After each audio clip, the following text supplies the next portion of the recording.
Okay, so my webcam is missing. I can't find it. So we're doing this with no webcam, but that's okay. You guys don't need my intro anyway. I'm in Photoshop. We're going to make textures. I am going to then bring them into Illustrator, but I'm making an 11 by 17 artboard for now. This first texture is really simple.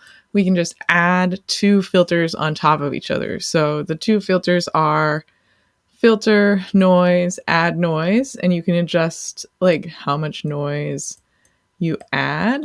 But we do want it to be monochromatic. It might be hard to tell, but this noise actually has a lot of different colors in it, where monochromatic is just black and white. And that's what we want for a filter. So we will hit OK, or that's what we want for a texture. And then we're going to add another filter. So if we go to filter, I'm sorry, I am forgetting, but I have it written down. Filter, stylize, emboss.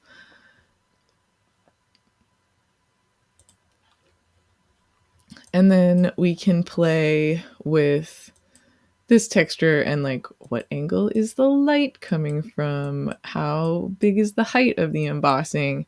Embossing just applies to whatever is on the page. So if there was text on here, it would make it look like the text was raised. But we're just applying it to the noise to get more texture in there, just like a more interesting shape. All right, so this is looking good. And we will hit OK. Now we're going to save this as a JPEG.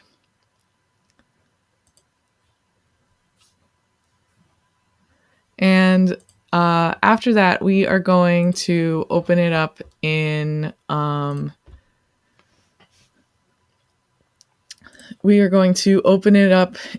Illustrator. But first, we are going to make a repeating pattern with a image. So my JPEGs option panel has opened up, and I'm just going to hit OK. So now that's saved. It's on the whole 11 by 17 inch page. But you might make your texture in a different way. So I'm going to close this, and I'm just dragging. I was trying to find a scan that I had made a while ago. And so I found it by searching, and I'm just dragging the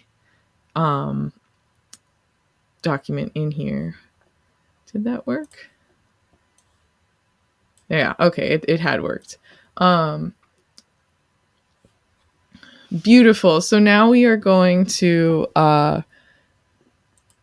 crop this. I think I accidentally dragged it in twice. Yeah. So we only need a small part of this to make, we're going to essentially make a seamless repeat with this as the texture. So we want to pick like a nice smooth part of it over here. There's kind of some wrinkles on the right. I'll probably crop it down to like around that area. But I'm going to use the crop tool to do that.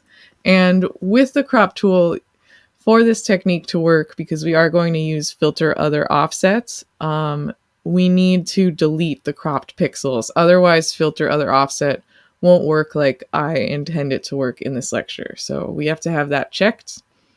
And now we are going to choose a small area that we want to make into like our quick seamless texture. And this is the type of texture where it's going to be so small anyway that it doesn't really matter how perfectly seamless it is or whatever, or like how perfectly straight the lines are or that kind of thing.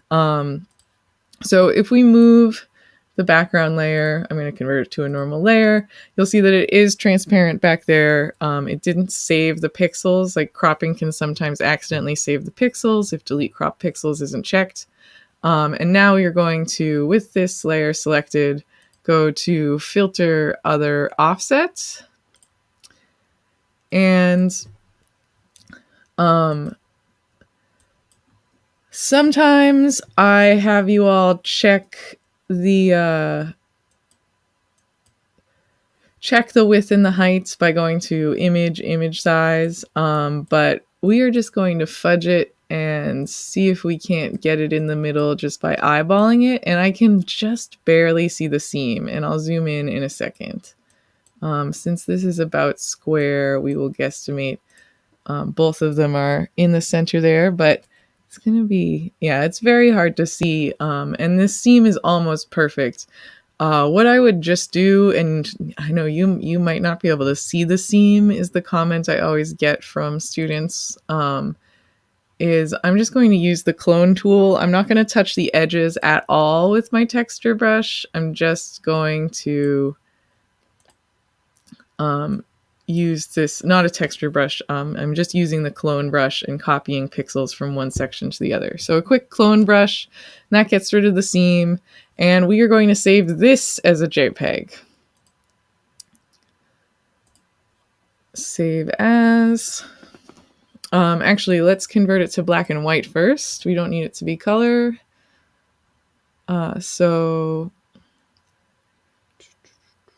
Sorry, image. That's image mode grayscale. Discard color information. Perfect. Now we'll save this as a JPEG.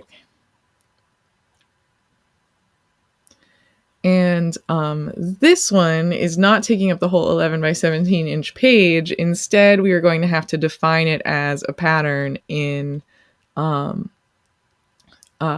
Illustrator. So let me just save it with the other one really quick. All right. And minimize Photoshop. So I have my rubber duck pattern from a couple weeks ago here.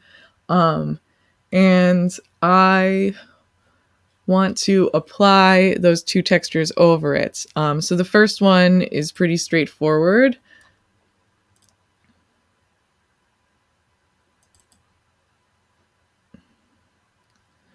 We can just drag this image in here.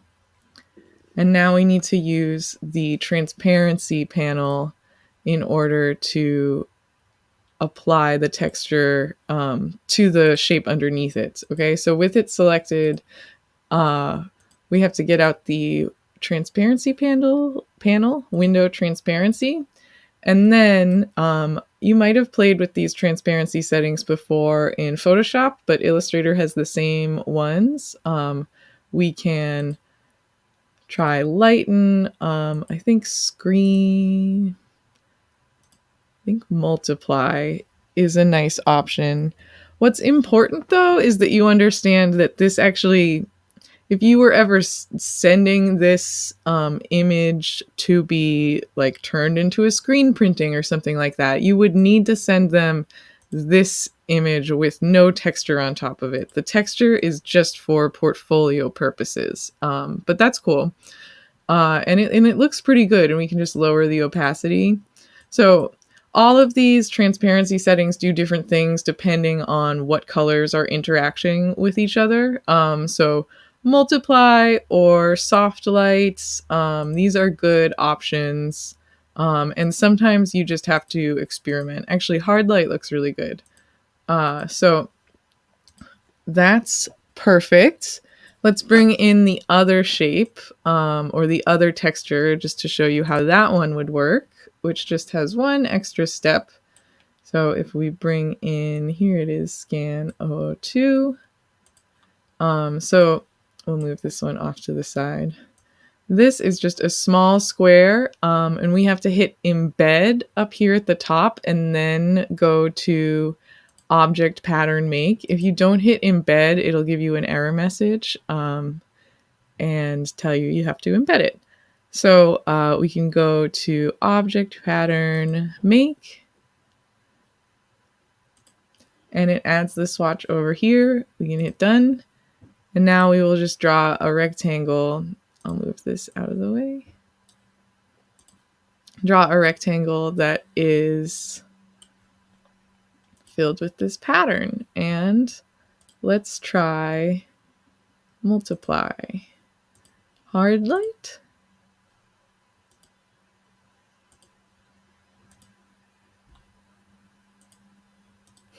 Exclusion is definitely wrong. Overlay might give some of the texture, but it seems like multiply for this particular one and then lowering the opacity. Um, huh.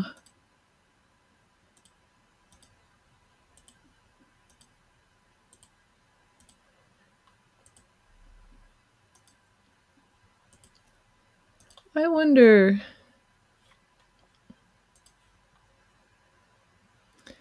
if I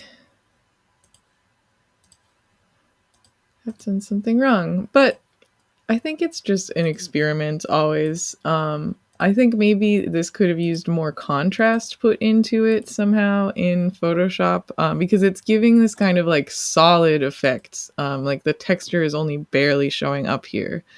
So let's try going to adjustments in Photoshop and then brightness slash contrast and upping the brightness and the contrast.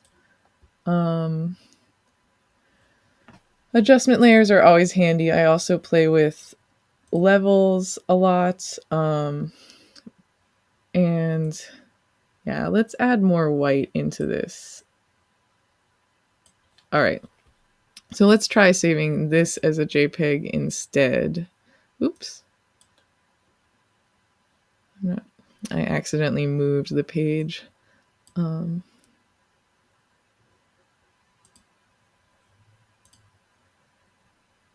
File, save as, and we'll apply this JPEG. And it seems like having a lot of like black and white pixels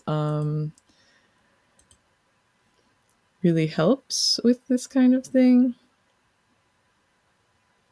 Scan. Yeah, we will just replace it. And we'll drop it into Illustrator. Okay.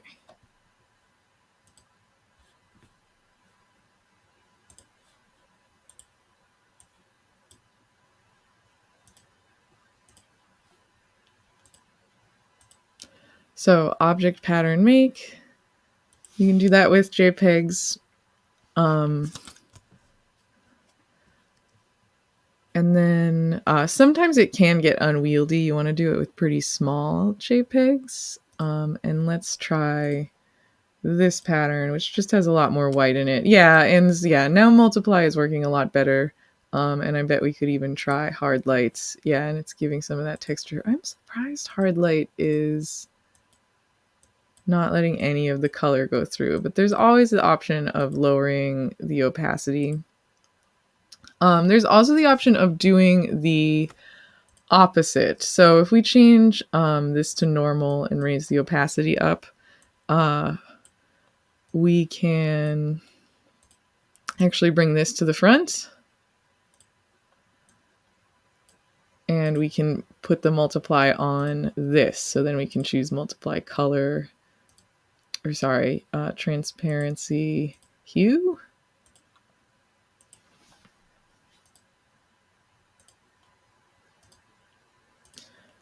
I can never, there's so many different options here. I can never remember. Yeah, multiply looks good here. And we could lower the opacity of this and just make it a little bit lighter. There's also the option of making this texture bigger. So part of the problem here might be that we're like losing a lot of the detail. So we can always choose this shape, go to transform, scale, uncheck transform objects, and just scale the pattern. And it'll get pixelated, so you don't want to scale it too much. But since it's just a texture and like the line of your shape will still be perfect, it can be helpful that way. All right, so hopefully some of that made sense, and hopefully my mistake in there was actually helpful to you about like why the color on yours might not work that well. It's for sure an experiment whenever you're adding a texture. It's not always like going to go perfectly the first time. right? And it certainly will change your colors slightly, so keep that in mind. Um, but it's great for the portfolio, and it can make your project look like it has like a lot of depth, right? And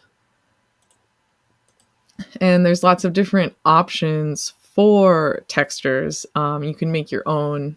Ideally, you're making your own texture.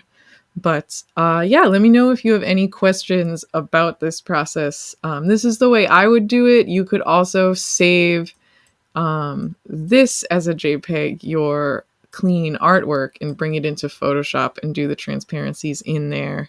But I thought this was a nice opportunity to introduce the transparency settings, which have these preset transparency options, which will interact differently based on what colors are in the two images, and then also just like lowering the opacity and stuff like that. So let me know if you have any questions, and I will talk to you later.